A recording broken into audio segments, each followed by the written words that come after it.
50-ден 3-ті азайта алмай жатса, тағы да мына жерде жаңағы жазып қойасыздар ғой төбесіне мысалы. Былай жазыңыздаршы 10, 20, 30, 40, 50.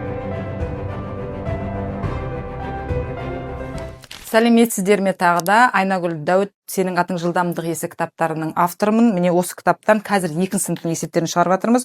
32-ші беттегі өлшем бірліктерін шығарамыз. Ал өлшем бірліктерін неге балалар шығара алмай жатады? Өлшем бірліктерін балалар шығара алмайды, өйткені балалар жалпы сандардан сандарды азайтудан қиналып жатады. Мысалы, мынау 1 дециметр азайту 7 сантиметр дейміз. 1 дециметрда неше сантиметр бар? Бірінші міндетті түрде мына өлшем бірліктерді бір бірлікке, бір өлшемге айналдырып аламыз. 1 дециметр мен төбесіне жазып қояйын. 1 дециметр дегеніміз тең болады 10 сантиметр деп баланың көзіне көрсетіп жазып қойсаңыздар болады.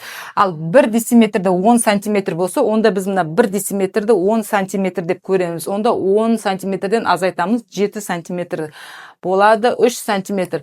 Бұны тағы да 10-нан 7-ні азайталатын балалар шығаралады. 10-нан 7-нің өзін бетіп, 10 азайтылған 7 деп азайтатын балалар бар. Егер былай 10 азайту 7 деп азайталатын балалар болса, тағы жақсы. Мынандай да балалар бар. 10-ды шығарып алады да, 7-ні азайту үшін 1, 2, 3, 4, 5, 6, 7 деп саусақпен каждыйын бүйтіп санап отырып азайтатын балалар бар. Егер олай саусақ санап отырса, мына есеп сіздерге қиын болады. Міндетті түрде сенің атың жылдамдық есі 1 сыныптың кітабын қайталайсыздар. Тіпті 2 сыныпта отырыңыз, тіпті 3 сыныпта отырыңыз. Бәрібір саусақ санап отырсыз ба, мына кітапты 20 күнде опыр-топырын шығарып бітіре саласыздар. Осы кітаптан кейін барып сіз мына 2 сыныптың кітабын шығара аласыздар. Ал кеттік. Онда 1 дециметр 10 сантиметр болатын болса, 10-нан 5 аламыз. 5. 10-нан санның құрамын білетін, 10-нан азайталатын балаларға бұл есеп өте оңай. Ең бастысы 1 дециметрда 10 сантиметр бар екенін біліп алады. Және мынадан бүйтіп 30 есеп беріп қойған. Енді 30 рет көре береді 1 дециметр, ол дегеніміз 10 сантиметр, 1 дециметр дегеніміз 10 сантиметр, 1 дециметр дегеніміз 10 сантиметр деп бала қайта көре берген сайын ми жаттап алады ғой. 1 дециметрде неше?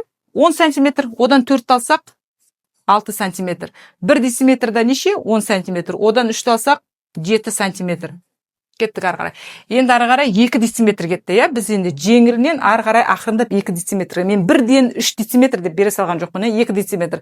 1 дециметрде 10 сантиметр болса, онда 2 дециметрде неше болады деп баладан тағы сұраңыз. Білетін бала бар, сразу тауып ала салатын, өзінің логикасын қоса қоятын балалар бар, білмесе де өзі дереу түсіне қоятын балалар бар, білмей отыратын балалар бар. Білмесе, төбесіне міндетті түрде жазып түсіндіреміз. 2 дециметр дегеніміз 1 дециметр 10 сантиметр болса, 2 дециметр дегеніміз 20 сантиметр болады. Ал енді 2 дециметр 20 сантиметр болса, 20-дан 7-ні азайтайды. 20-дан 7-ні азайту үшін тағы да мына кітаптың басынан бастап шығарып, бірге шығарып келе жатқан болсаңыздар, 20-дан 7-ні азайту деген тақырыпқа біз тоқталғанбыз, бұның бастапқы беттерінде.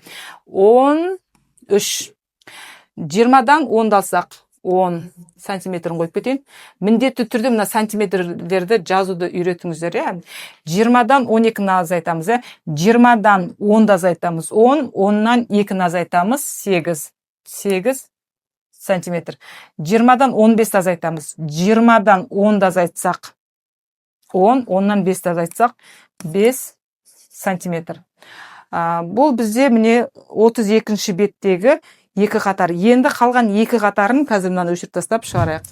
Енді біз бағандан бері YouTube арнасында есеп шығардық, ал сол есептерді одан ары дағдылану үшін, бала әбден өзі шығарып үйрену үшін не істеуіміз керек? Дәл сол есептер жазылған сенің атың жылдамдық есі деген кітапты біз Каспий дүкенінен ала аласыздар.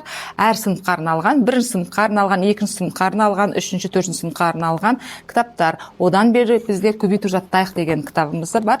Бұны Каспийден штучно ала аласыздар. Оптым алған жағдайда сынып жетекшісіне бір кітап тегін беріледі. Және Қазақстан бойынша жеткізу тегін. 3 дециметрда жаңа біз айттық, 1 дециметр тең болады 10 сантиметр. Онда болады 3 дециметр тең болады 30 сантиметр деп балаларға жаздырып қойыңыздар. 3 дециметрда 30 сантиметр болады. А 5 дециметрда қанша? 50. 6 дециметрда қанша? 60 сантиметр. 4 дециметрда қанша? 40. сантиметр. 8 дециметрде қанша? 80 сантиметр, иә? Ал кеттік. 30-дан 12-ні аламыз. 30-дан 10-ды аламыз. 20. 20-дан 2-ні аламыз. 18 сантиметр. 20-дан 2-ні алған кезде 18 деп айта алмайтын балалар болады. Әйтеуір 8 екенін білет. Оннан 2-ні алғанда 28 деп айтып тұрады, иә? Асықпаймыз. Ондай кезде ондықтарды төбесіне жазып қойыңыз. 10, 20, 30, 40, 50, 60, 70, 80, 90 деп жазып қойыңыздар. Ол мысалы 80-нен сен 5 алып жатсаң, 80 деген жоқ, енді 70 деген алдындағы ондық қалады деп түсіндіресіздер, иә? 50-ден 3-ті азайтамыз. 50-ден 3-ті азайта алмай жатса, тағы да мына жерде жаңағы жазып қойыңыздар ғой төбесіне мысалы, иә?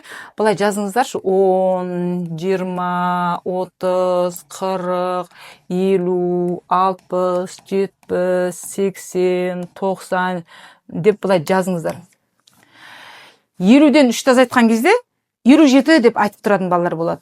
50-ден 3-ті азайтқан кезде 50 ол азаяйын деп жатыр. Мына жақ 40 болып қалады дегенді түсіндіресіздер, иә?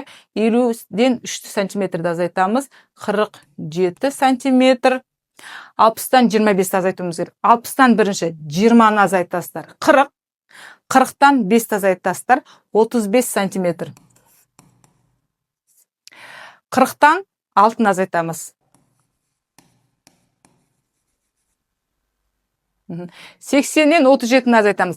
80-нен 30-ды азайтамыз. 50, 50-ден 7-ні азайтамыз. 43 сантиметр, иә?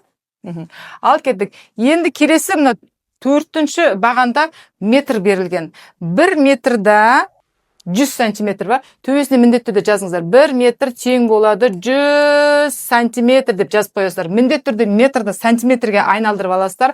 Егер 1 метрде 100 сантиметр болса, онда мына 1 метрді 100 деп көреміз. 100 сантиметр азайтамыз, 50 сантиметр болады. 50 сантиметр. 1 метрда 100 сантиметр бар, иә? Мына жерде дециметрмен беріп қойған, иә? Онда бала кәдімгі түсінбей алып мына жерде. Енді қалай істейміз деп. Бағана біз дециметрді айландыруды үйрендік қой, иә? 1 дециметрда қайта-қайта жазып көрсете беріңіз. Тең 10 сантиметр, иә? Онда 6 дециметрда 60 сантиметр бар. Мына жерде 100 сантиметр. 100-ден 100 сантиметрден азайтамыз, 60 сантиметрді. 100-ден 60 азайтамыз, иә?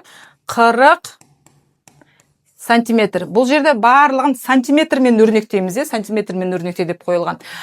1 метрде 100 сантиметр бар. Ал 100-ден 30-ды азайту үшін бірінші 100-ден 30-ды азайтамыз. 70, 70-тен 5-ті азайтамыз. 65 сантиметр. 1 метрден 2 сантиметрді азайтамыз. 1 метрде 100 сантиметр, 100-ден 2-ні азайтқанда 90 8 сантиметр. 1 метрден 7 дециметрді азайтамыз. 1 метрде 100 сантиметр бар. 7 дециметрда 70 сантиметр бар. Онда бізде 30 сантиметр болады. Осымен 32-ші бет есебі аяқталды. Міндетті түрде тіркеліңіздер, қажет деп ойласаңыздар, бөлісіңіздер, астына комментарий қалдырыңыздар. Келесі біз 33-ші бет бағандап қосып азайту деген тақырыпқа келеміз. Бағандап қосып азайту деген 2-ші сыныпта 1-ші 90-нан кейін демалып келгеннен кейін қараша айында өтілетін тақырып. Көп ата-аналар 1-ші сыныпта оқып жүрген кезде 1-ші сыныпты аяқтай салып, мынау бағандап қосып азайтуды балаларға үйретіп қояды.